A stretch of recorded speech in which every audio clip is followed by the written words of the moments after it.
A densidade teórica de um sólido cristalino pode ser determinada a partir da sua estrutura cristalina.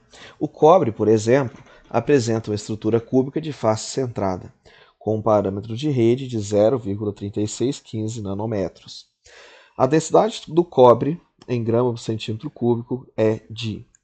Olha, gente, esse é um assunto que aparece logo nas primeiras páginas de qualquer livro de ciência dos materiais, inclusive no Callister. Ele vai dar uma fórmula pronta para o cálculo da densidade teórica, tá? Já vou escrever essa fórmula aqui. Densidade teórica é igual ao número de átomos por célula vezes a massa atômica do elemento, dividido pelo número de Avogadro vezes o volume da célula unitária. E se você não soubesse essa fórmula de cor, daria para fazer a questão mesmo assim? Bom, eu vou resolver usando a fórmula e vou mostrar que você até poderia chegar ao mesmo raciocínio que a fórmula está resumindo, né? E aí você saberia fazer, mas ia ser difícil, ia dar trabalho. O mais fácil seria saber a fórmula de cor, ou do fundo do coração, mais fácil ainda, para resolver essa questão, seria saber a densidade do cobre de cor, ou pelo menos o valor próximo, né, e eliminar alternativas. Por exemplo, você vê que a alternativa C é absurda. Nessa densidade que está na letra C aí, é muitíssimo superior à dos metais mais comuns que a gente tem costume. E se você souber pelo menos do ferro, né, ou das ligas de aço aí de Cork, aproximadamente 8, aí você já saberia que o cobre tem que estar mais ou menos na mesma grandeza. Teria o direito de ficar em dúvida entre A e B. Eu acho que a D também é um pouquinho exagerada. O cobre mais denso que o ferro, né, mais denso que o aço, não faria sentido. E então é isso, ele tem a densidade próxima à do ferro, né? Então você já saberia que é a letra A. Tá, mas vamos resolver a questão, né? E a gente vai aproveitar para fazer uma baita de uma revisão sobre ciência dos materiais, sobre estrutura cristalina. Então segura aí na cadeira que lá vem conteúdo. Olha só, número de átomos por célula. Nós estamos falando de uma célula CFC, cúbica de face centrada. E como que é essa célula? Você tem um cubo, né? Lógico, uma célula cúbica. Desculpa aí meu cubo que ficou terrivelmente deformado. E em cada face dele você vai ter meia esfera, né? Meio átomo. E por isso que é cúbica de face centrada. E em cada vértice você vai ter um oitavo de esfera. Você tem um octante da esfera em cada vértice. Então você vai ter 8 vértices, cada um com um oitavo, mais 6 faces, cada um com meio átomo. Isso vai ficar 1 mais 3, dando um total de 4 átomos por célula.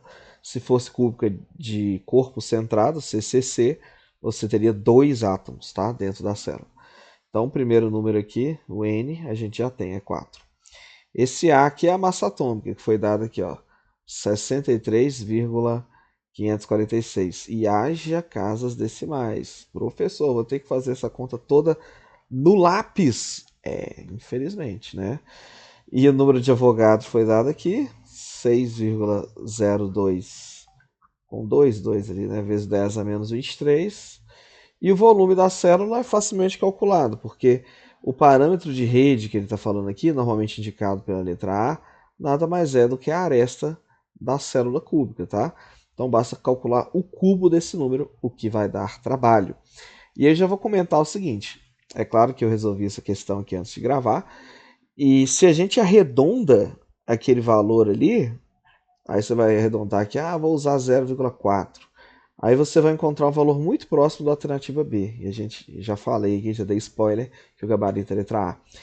Então, quem fizesse isso, poxa, ia se dar mal, ia marcar a letra B, a não ser que tivesse aquele feeling que eu falei de 6,70 seria uma densidade baixa para o cobre, enfim. E aí você teria que usar pelo menos 0,36 ali para não encontrar o valor na letra B, tá? Então, substituindo os valores e lembrando das unidades, porque veja, ele pediu a densidade do cobre em grama por centímetro cúbico, então aqui ele já deu a massa atômica em grama por mol. O número de Avogadro tem a ver com mol, então está coerente aqui, você vai encontrar gramas. Agora tem que tomar cuidado, porque aqui é nanômetro e aqui está em centímetro cúbico. Então se você vai apressadamente e substitui, né, e faz aí 0,3615 vezes 10 a menos 9 metros, né, substituindo simplesmente o prefixo nano por 10 menos 9, você depois tem que lembrar de converter de metro cúbico para centímetro cúbico, né? Porque você está em metro. Então eu prefiro já de uma vez colocar aqui 0,3615 vezes 10 a menos 7 centímetros, já deixando a unidade ali em centímetro para encontrar o valor final já em grama por centímetro cúbico, beleza?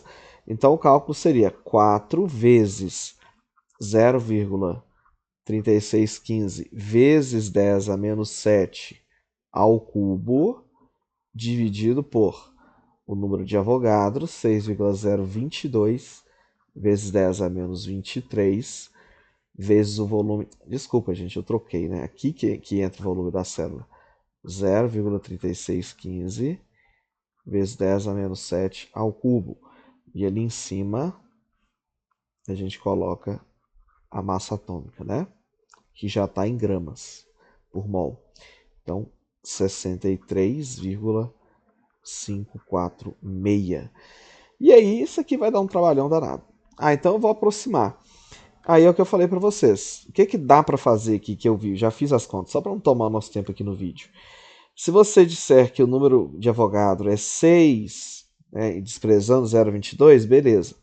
Aí aqui você vai ter que dividir 4 vezes 63,5, pode tirar essas duas casinhas aqui, por 6, beleza. E para calcular esse cubo aqui, eu desprezei as duas últimas casas, usei só 0,36, tá? E aí eu vou dar o valor exato que eu encontrei aqui para vocês, para não perder tempo, vou voltar com o valor. Beleza, voltando dos cálculos, 8,47, tá? Foi o que eu encontrei, 8,47 gramas por centímetro cúbico. Detalhes desse cálculo. Na hora que eu fiz 0,36 ao cubo, deu 0,004. Deixa eu verificar aqui na minha memória de cálculo. 0,36. 0,046, tá? E aí eu arredondei para 0,05. E aí sim eu fiz a conta. 4 vezes 63,5 dividido por 6 vezes 0,05. No lápis aí, né, no papel. E aí deu 8,47. Outro detalhe, as potências de 10. 10 a menos 23, e aqui na hora que você faz menos 7 elevado a 3, vai dar 10 a menos 21, certo? Aí daria 10 a 2 aqui embaixo, subindo a potência de 10, 10 a menos 2. Mas a potência de 10 não importa, porque o que importa é os algarismos que você vai encontrar, né? E aí deu um pouquinho abaixo da letra A por causa dos arredondamentos. Mas, gente, sem fazer esses arredondamentos, a conta no papel dificilmente sairia ou ia tomar muito tempo na hora da prova, né? Então essa questão é, além de lembrar de tudo isso, tinha os cálculos que são extremamente complicados de fazer sem calculadora. Então é uma questão bem difícil, né?